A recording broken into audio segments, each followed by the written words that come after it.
And Tuesday, Kamala Harris or Donald Trump's are going to make history.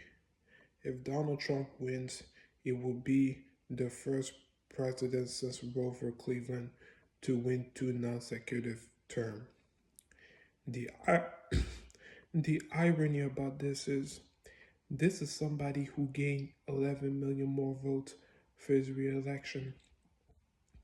This is somebody in October 2020 when Wenner's poll came up, 56% of Americans said they were better off under his administration than 4 years ago.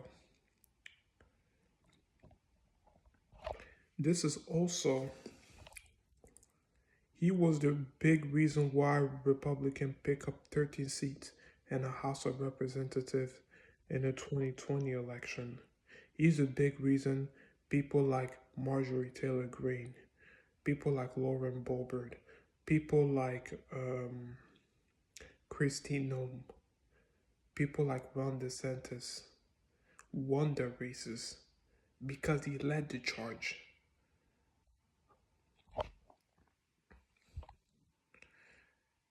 And also, if Kamala Harris wins on Tuesday, she will become the first Indian African American to be president.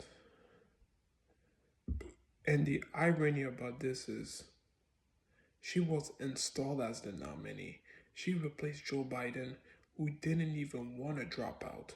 He was adamant to run for re election, just like Jimmy Carter was adamant to run for re election. And he lost in a blowout against Ronald Reagan, I believe, in 1980. She replaces somebody just because he had a terrible debate performances. Joe Biden did not step down out of his own will. He was adamant to run for re-election, and they rigged this entire Democratic primary to make it hard to challenge him and take his nomination away. For example, they moved the South Carolina primary first because in 2020, this is what saved his dead campaign was South Carolina.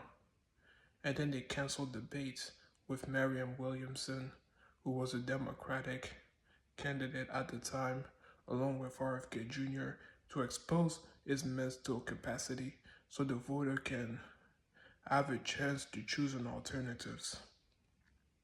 And then they just threw him out because he had a bad debate performance. So if Kamala wins, she will be the first candidate to win to be anointed president without winning anything.